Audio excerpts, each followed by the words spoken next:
Congratulations to George Wynn and Team Garnet on their win. You don't think it was competitive? It was competitive.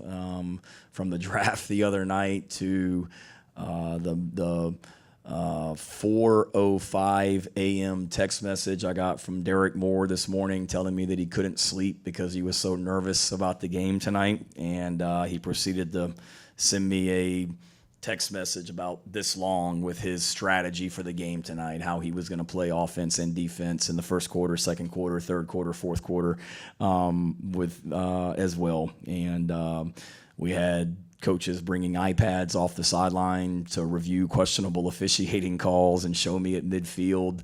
It was a lot of fun and a good culmination to a really good spring as well. Saw a lot of young guys get out and make plays tonight.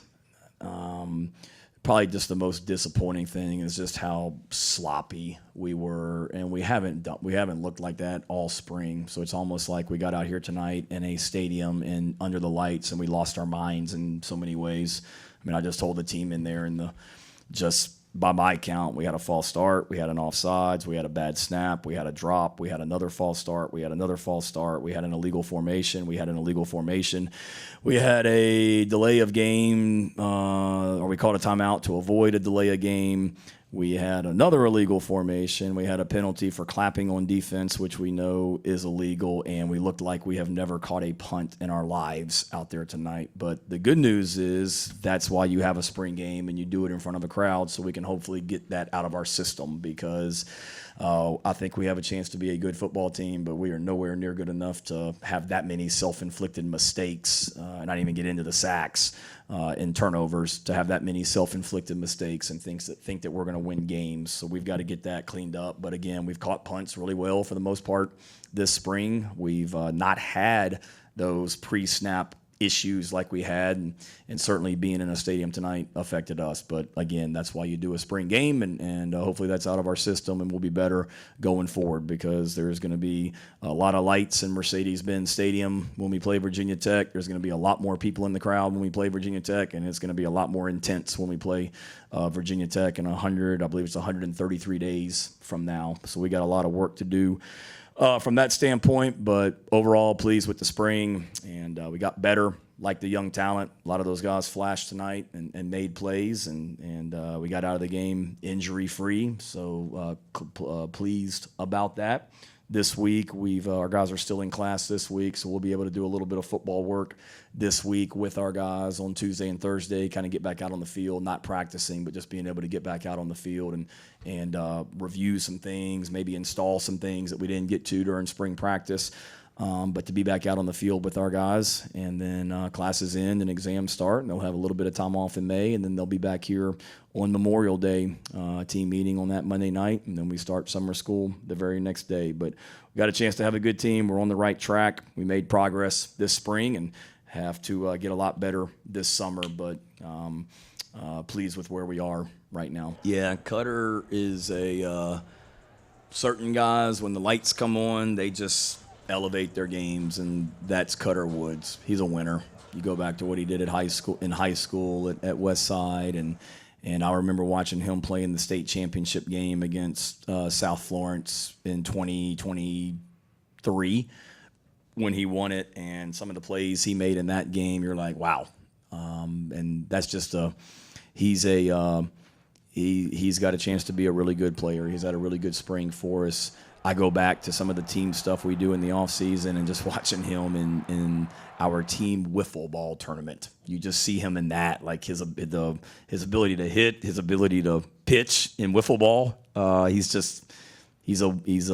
got something about him. There's no question about it. Certainly there's plays he'd like to have back tonight, but he's got a chance to be a really good player, and he just enjoys being out there. He's always got a smile on his face, and I remember I was telling somebody last week, for about 20 plays, we made the quarterbacks live in our scrimmage last week where they could be tackled. And here's a guy fresh out of high school going against an SEC defense, knowing he's about to get hit by Dylan Stewart and these guys, and he's just out there smiling and having the time of his life last week. So he has fun playing the game, and excited about his progress this spring, and all those quarterbacks as well.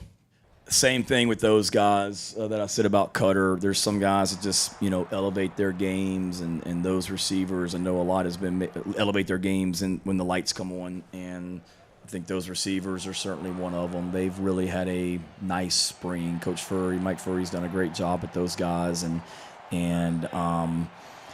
they just continue to get better. Lenoris and I were talking about it this morning. You think about it, so many of our receivers weren't even here for spring practice last year, meaning the ones we played with. Dale Von Campbell didn't get here till the summertime. Nick Carver was running track. Dre Jacobs didn't get here until the summertime. So the fact that he's got all these receivers here, except for Donovan Murph, were here for spring practice.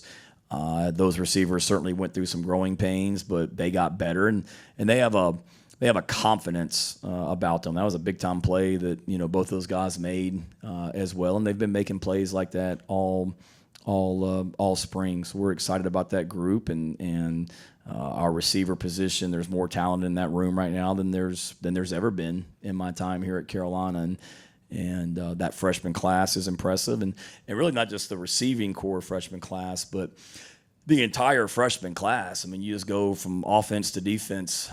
The young guys we have, I mean, they've had really good springs. Shed Surratt got an award tonight for being the newcomer of the spring. Anthony Addison on defense easily could have been that guy on defense. We gave it to Brandon Cisse as a transfer, but all these freshmen, there's a maturity about them, and they love to compete. And I think you see it sometimes in recruiting. Sometimes there's recruits that are hesitant to go to a school like, oh my God, like, You signed 1 or 2 or 3 receivers. We signed 6 last year, and not a single one of those guys said, oh, man, you signed 5 other receivers. I'm going to go somewhere else. They all said, great, let's go compete, and may the best man come out of this thing, and that's refreshing to see. Sometimes you see that in recruiting where recruits tell you, you got a lot of receivers in that room, coach, or you got a lot of DBs in that room, coach. I really like it, but I'm going to go somewhere else, and those guys didn't. They're like, great. More the better, and let's go compete. And they've made each other better, and they've made the other players in their room, the returning guys, the other returning receivers, the older guys on the defensive line, the older guys in the secondary.